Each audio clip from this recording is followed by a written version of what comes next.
자, 이번 시간에는 열에 대해서 배워보겠습니다.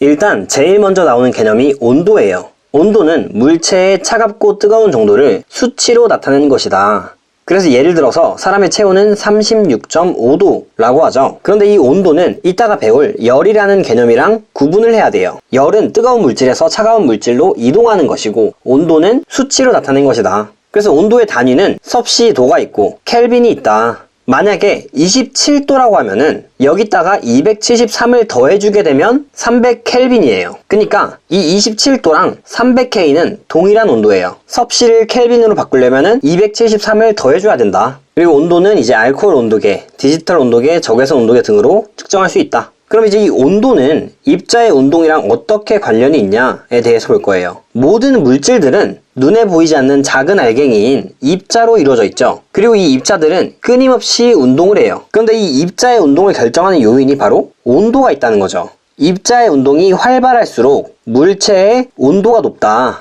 그리고 운동이 둔할수록 물체의 온도가 낮다는 거죠. 그래서 밑에 예시를 보면은 지금 물에다가 잉크를 떨어뜨리고 있는데, 동일한 시간이 지난 후 관찰을 해보니까 왼쪽 그림은 입자 운동이 둔해 보이죠. 그리고 오른쪽 그림은 입자 운동이 활발해 보여요. 입자 운동이 둔한 이유는 온도가 낮기 때문이고, 입자 운동이 활발한 이유는 온도가 높기 때문이다 라는 거죠. 그래서 이런 식으로 온도에 따라서 입자 운동의 활발한 정도가 결정이 된다. 그리고 이런 것들은 우리 생활에서 자연스럽게 계속 겪었어요. 왜냐면은 설탕을 차가운 물이랑 뜨거운 물에 녹여보면은 뜨거운 물에서 더 잘 녹죠. 왜냐면 입자 운동이 활발하기 때문이다. 다음 페이지로 넘어갈게요.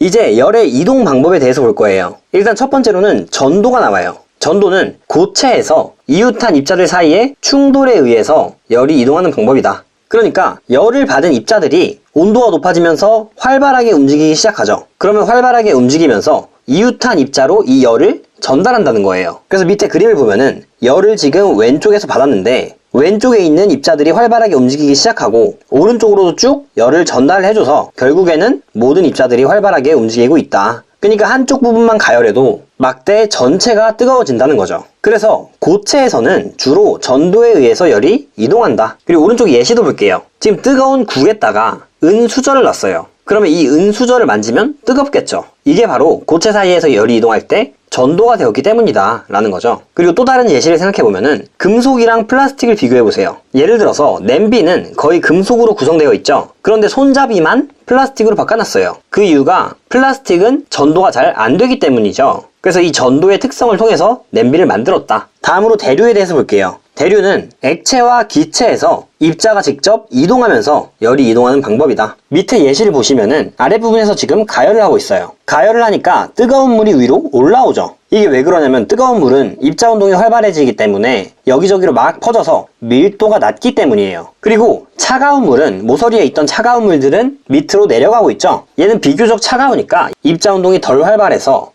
어느 정도 뭉쳐있기 때문에 밀도가 높기 때문이다. 밀도가 높은 물질은 아래로 내려가고 낮은 물질은 위로 올라가야겠죠. 그래서 이런 대류 현상이 나타나는 거죠. 그래서 포인트는 직접 물질들이 이동한다는 거고, 액체나 기체에서 주로 열이 이동한다. 그리고 오른쪽 예시를 보면은 지금 집 내부가 나와 있는데, 난로는 아래쪽에 설치하고 에어컨은 위쪽에 설치했어요. 근데 이게 다 이유가 있다는 거죠. 왜냐면은 따뜻한 공기는 위로 올라가고 차가운 공기는 아래로 내려가기 때문에 난로를 틀었을 때도 난로가 아래쪽에 있으니까 집을 전체적으로 따뜻하게 바꿔줄 수 있고, 에어컨을 틀었을 때도 집을 이제 전체적으로 시원하게 바꿔줄 수 있다. 그래서 이런 식으로 구조를 해놓은 것이다. 다음 페이지로 넘어갈게요.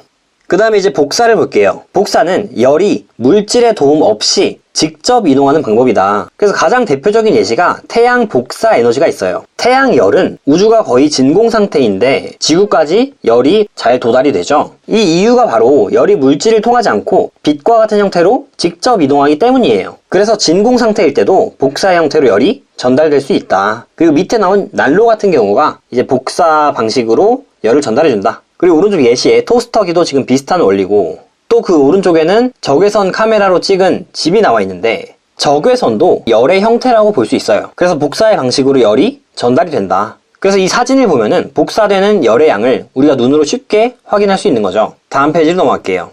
그리고 단열은 물체와 물체 사이에서 열이 이동하지 못하게 막는 것이에요. 단열을 잘 하려면은 전도도 막아야 되고 대류도 막아야 되고 복사도 잘 막을 수 있어야 된다. 그리고 단열이 잘 될수록 물체의 온도 변화가 적게 일어나겠죠. 그래서 오른쪽에 단열재도 보면은 단열재는 열의 이동을 막는 물질이에요. 그리고 내부에 공기를 포함하는 공간이 많을수록 효율적이다. 공기는 열을 잘 전달해주지 않는 물질이에요. 그리고 열의 이동을 조금 방해하는 역할을 해요. 그래서 공기가 많을수록 효율적이라는 거죠. 그래서 단열을 어떻게 이용하냐면 첫 번째로 보온병을 이용하죠. 뜨거운 물이나 차가운 물에 온도가 변하지 않도록 도와주는 역할을 하는 거죠. 밑에 그림을 보면은 일단 맨 위에 이중막에 플라스틱이 있어요. 근데 이 플라스틱은 어떤 특징이 있냐면 전도를 막아줘요. 아까 전에 냄비 손잡이를 통해서 열이 전달되지 않았죠. 그래서 그런 방식인 거예요. 그리고 중간에 이중벽에 진공 공간이 있어요. 여기는 아예 공기와 물질이 없으니까 전도와 대류를 둘 다 차단할 수 있는 거예요. 그리고 마지막으로 은도금된 벽면이 나오죠. 이건 뭐냐면은 복사를 차단하는 거예요. 복사 에너지가 들어오면은 반사시켜버리는 거죠. 그리고 다음으로 집의 단열을 위해서 이중창을 설치하거나 벽과 벽 사이에 스티로폼을 넣는다. 벽과 벽 사이에 스티로폼을 넣어줌으로써 전도를 차단할 수 있어요. 열 전달도 잘 안되고 공기도 많이 포함되어 있으니까 효과적으로 차단할 수 있는 거죠. 다음으로 밑에 이중창의 공기, 그러니까 창이 하나 있는 것보다 창이 두 개가 있을 때 훨씬 단열이 잘 되죠. 그 이유가 중간에 있는 공기가 단열재 역할을 한다는 거겠죠. 다음 페이지로 넘어갈게요. 그리고 이제 열평형에 대해서 볼게요. 열은 맨 처음에 잠깐 설명을 했는데 온도가 높은 물체에서 온도가 낮은 물체로 이동하는 에너지예요. 그러니까 이동하는 에너지라는 거죠. 그래서 열량은 이동한 열의 양을 나타내요.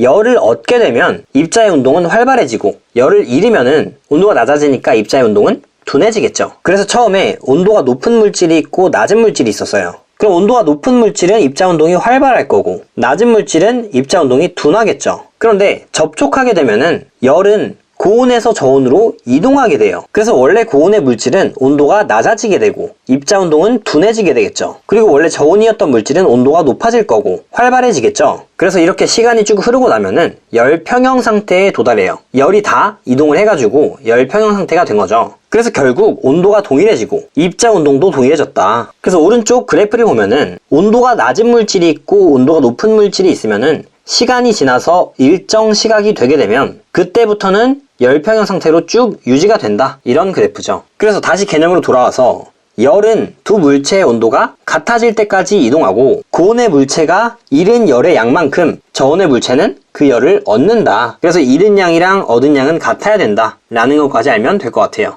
오늘 수업은 여기까지고 영상이 유익하셨다면 구독 눌러주시고 좋아요 눌러주시면 감사하겠습니다.